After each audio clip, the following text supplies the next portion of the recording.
Om Swastiastu. Pemirsa, pada kesempatan kali ini saya akan mengajak pemirsa untuk mengunjungi rumah Wayan Mertoyase, seorang pelukis terkenal yang karyanya sampai ke mancanegara yang berada di Banjarlangon, Desa Kapal, Kecamatan Mengui, Badung, Bali. Mudah-mudahan beliau berkenan menerima kehadiran saya. Ada tamu. Ya, Pak. Selamat pagi. Om Swastiastu. Swastiastu, Kek. Silakan. Bagaimana keadaannya di sini, Kek? Wah, baik-baik saja. Semoga Wayan keluarga juga ya baik-baik dan sehat. Ada perlu apa barangkali? Oke, boleh saya sedikit melihat bagaimana karya-karya kakek yang selama ini dikenal tentang kisah Mahabharata seperti itu, Kakek? Oh, dengan senang hati saya persilahkan gitu. Oke, giring.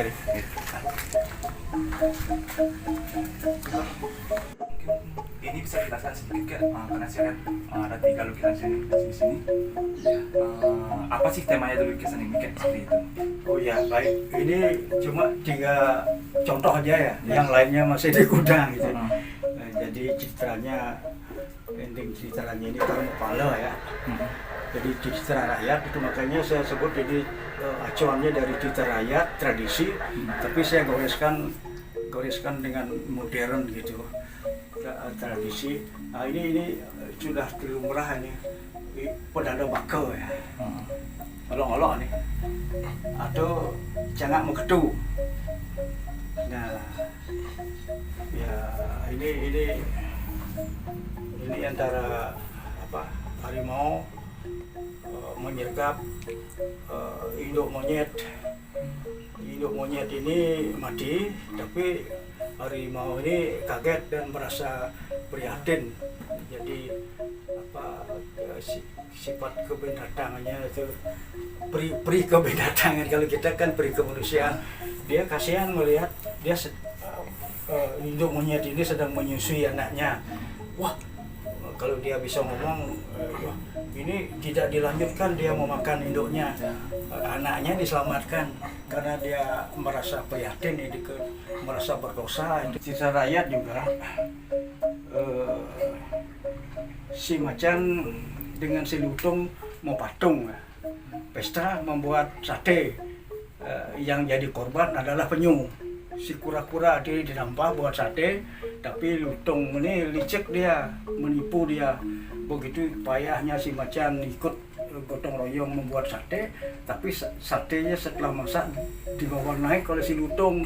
Macan tidak dapat apa, cuma katik dia dendam sekali, dia malahan mengutuk dia si macan juga bendan je citun kalamah janji. Akhirnya si lutung dia takut dengan macan. Ya. Sama Mahabharata soalnya, Kak.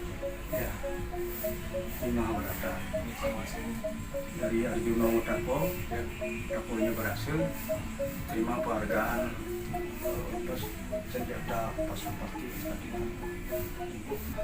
Yang ini bagian mana?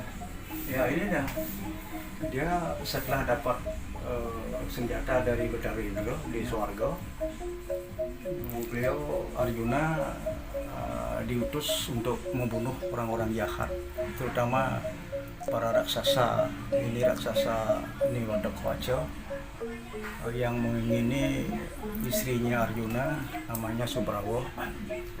Ya cepat cerita, akhirnya raksasa Niwadakwaca terbunuh dia. Ini Ramayana ini. Oh, sampai Waktu Sri Rama membunuh Kijang ya. Ya, ini juga masih kaitannya dengan Mahabharata. Gatotkaca jadi korban senjata konta dilepas oleh Karna, nasihat dari Sri Krishna ya. Arjuna sebelumnya kan ragu dia, ya, karena dia bukan Mahabharata itu kan diimpun jadi Bhagavad Gita, intisari daripada cerita Mahabharata itu diimpun jadi Bhagavad Gita, jadi buku suci kita ya, buku suci umat Hindu gitu. Ini Dewa Wisnu bersama istrinya Dewi Laksmi, Hanomanduta, Mandi Saraswati. Ide Bagus Somyo almarhum ini, beliau pencipta karya lukis banyak, karya malahan beberapa karya saya dimuseumkan di sana di Griyo dulu. Sayang beliau meninggal gitu. Ketua pengadilan beliau, mantan pengadilan Katur. Iya, saya punya itu yang punya pengurupa itu pelukis sanggar seni Bares. Oh iya, diceritain Bares. Bukan mengamburkan ya. Boleh bilang itu karena petik membagi-bagi kepada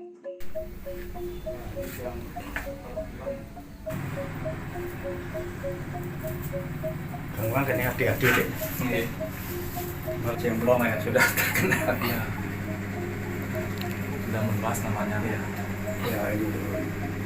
Tema dari Ini gaya naturalis ya. naturalis sebenarnya. Kalau memang persis lukisnya itu realis ya. Realis. Jadi sesuai dengan objek. Kalau kita gambar legong ya persis legong. Gambar topeng dalam motor legong bersama Brahmana Kering. Nah, ini judulnya ya jelas topeng ya Pak Yan ya. Pentas topeng dalam Moturingong, Raja Bali yang istananya di Gel-Gel ya. Itu di sampingnya itu Brahmana Keling yang dibaptis jadi ide dalam Sidokaryo. Jadi sebelum nama desa itu Sidokaryo, di Bandana ada namanya, Badung itu Bandana.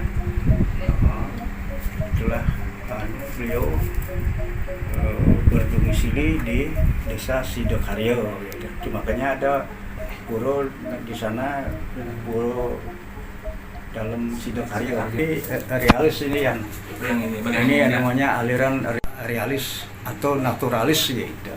Jadi apa yang kita lukis itu sesuai dengan objek. Persis kenyataannya. Kalau persis itu realis. Grionya di Griyo di mana ya? Di Blabatu ya. Ini kan satu modern ini. Anak saya namanya Nyoman, itu Nyoman Suyaso. Sekarang dia di Jogja dia. Alumnus isi Jogja tahun 2004. Dia jadi dosen seni rupa isi Solo, Surakarta di sana dia sekarang. Gaya modern ini dia ngarang ini. Gaya modern painting gitu ya. Order ini dari Pak Nyoman Sogawokuri ya. Beliau kan wakil ketua DPRD Provinsi Bali. Ini lukisan natural realis ya, objek. Itu sekarang lukisan di gedung di Denpasar ya, tempat. Iya. Ini saya serahkan lukis ini waktu beliau jadi menjabat Bupati Gianyar ya, tahun berapa itu? 2008. Iya nak Yan, gitu. Hati-hati ya. Ini sambil olahraga.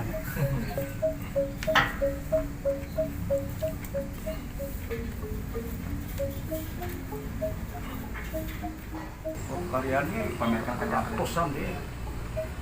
Ini bisa karya saya ini dimuseumkan ratusan ini. Banyak sekali memang di bawah ini. Banyak sekali. Terima kasih Kek udah mengajak saya keliling untuk melihat lukisan-lukisan yang bagus sekali, dan sempat juga dijelaskan tadi banyak sekali mengandung moral-moral yang etika yang ada dalam kehidupan sehari-hari. Dan mohon maaf, boleh saya sedikit bertanya tentang bagaimana moral-moral atau etika yang ada dalam lukisan tersebut, biar kakek sendiri yang jelaskan. Bisa saya bertanya sedikit tentang masalah itu, Kak? Oke, baik Pak Yan. Pertanyaan Pak Yan bagus sekali ya. Jadi pertama tadi saya ajak ke ruangan khusus lukis wayang. Itu citra wayang itu adalah pendidikan etika dan moral. Jadi jero dalang yang menceritakan wayang itu diselipkan dengan pendidikan moral. Itu makna daripada lukisan wayang gitu. Untuk pertanyaan selanjutnya, Kak. Tadi kan saya melihat banyak sekali lukisan tentang Mahabharata, mengisahkan Arjuna seperti itu. Saya kaitkan dengan moralitas etika yang ada di masyarakat. Apakah ada kaitannya tentang kita berperilaku sehari-hari dengan kisah lukisan tersebut, Kak? Tentang pendidikan etika moral. Zaman dulu orang tua kita kan belajar etika moral dari Jero Dalang ya. Di sanalah seperti tadi saya cerita Arjuna mendapat piagam senjata Pasupati ya dari Bathara Indra. Kalau zaman sekarang itu relevansinya ijazah gitu, ijazah sarjana itulah sebagai kita mempersedikit orang miskin gitu. Jadi kembali citra wayang itu senjata Pasupati itulah sebagai ijazah untuk membunuh orang-orang yang durhaka di dunia ini, seperti Patih Niwatakaca yang menginginkan istrinya Arjuna Suprabo jadi jadi mata-mata. Jadi berhasillah Arjuna membunuh, di mana kesaktiannya Niwatakaca dibuka, rahasianya didengar oleh Arjuna. Arjuna akhirnya ngamuk istana sampai Niwatakaca yang kesaktiannya di kerongkongan itu tepat dipanah oleh Arjuna. Matilah Niwatakaca sehingga Bathara di surga senang bahagia memberikan senjata Pasupati yang sudah dipergunakan untuk membunuh orang jahat. Ya, baiklah Pak Wayan, mudah-mudahan saya masih ingat ya. Saya bukan ahli, bukan dalang lagi. Itu citra itu Mahabharata tadi ya. Sekarang Ramayana juga hasil karya dari Rsi Walmiki dan Begawan Vyasa, orang pinter itu. Seperti Ramayana Rawano melarikan Dewi Sita, itu kan sudah perbuatan tidak baik itu. Dibuat tidak baik itu juga akhirnya Rawano mati dibunuh oleh Rama karena dia berbuat tidak baik. Itulah inti atau untang dari citra wayangan kita itu sampai sekarang sebenarnya masih relevansi itu. Kalau saya mengimbau semoga dalang atau wayang masuk sekolah dari SD. Dulu saya kan dari SD SMP yang guru agama itu mencitrakan Mahabharata, Ramayana, itu untang daripada cerita itu kan diimpun jadi buku begawat kita, itu buku cerita gitu. Jadi sebenarnya pendidikan moral etika itu sekarang harus dibangunkan Pak ya. Sekarang orang-orang pintar, otak pintar, tapi maaf ya semua penonton barangkali hati nurani etika moralnya agak berkurang karena tidak adanya pendidikan. Seperti zaman maaf ya Pak Harto itu kan ada P4 itu pendidikan moral sebenarnya itu. Ya mudah-mudahan lah imbauan saya ini siapa yang mendengar pejabat barangkali gubernur bupati dinas pendidikan supaya dalang masuk sekolah gitu. Kalau bila pada perlu Pak Nardayano dalang cemplongnya undang dia untuk cerita kaitannya dengan pendidikan moral kan begitu Pak ya. Baik ya, untuk pertanyaan selanjutnya sedikit saya ingin bertanya, bagaimana sih caranya kakek untuk memperluas atau menyebarluaskan karya-karya seni kakek ini kepada semua kalangan, seperti kalangan atas, pejabat maupun anak-anak.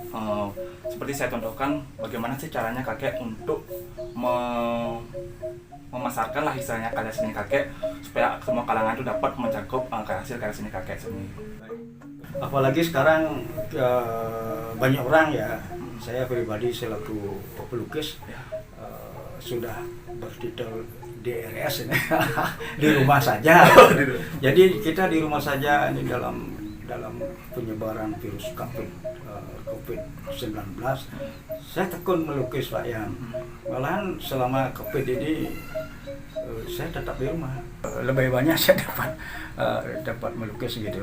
Jadi masalah dalam bisnis saya bilang maaf ini pemasaran gitu maksudnya ya. Ya kita syukurlah ada HP online ya. Kita kadang-kadang orang ingin dilukis atau order melukis gini melukis itu seperti Pak Segawo Kuri itu saya kan malah belum kenal. beliau tahu saya melukis lewat WA, lewat Facebook yang beliau tonton. Akhirnya beliau pesan lukisan panjang itu 2 meter kali 1 meter. Temanya kegiatan masyarakat Indo di Puro, dan latar belakang ada pemandangan alam. Jadi kan kompleks di sana pemandangan alam masuk sebagai wisata ini. Jadi beliau sudah koleksi itu lewat online sampai sekarang belum pernah jawab tangan. Dan demikian pula order dari jauh ini dari Jerman itu. Saya dikirim foto anak-anak cucunya disuruh melukis.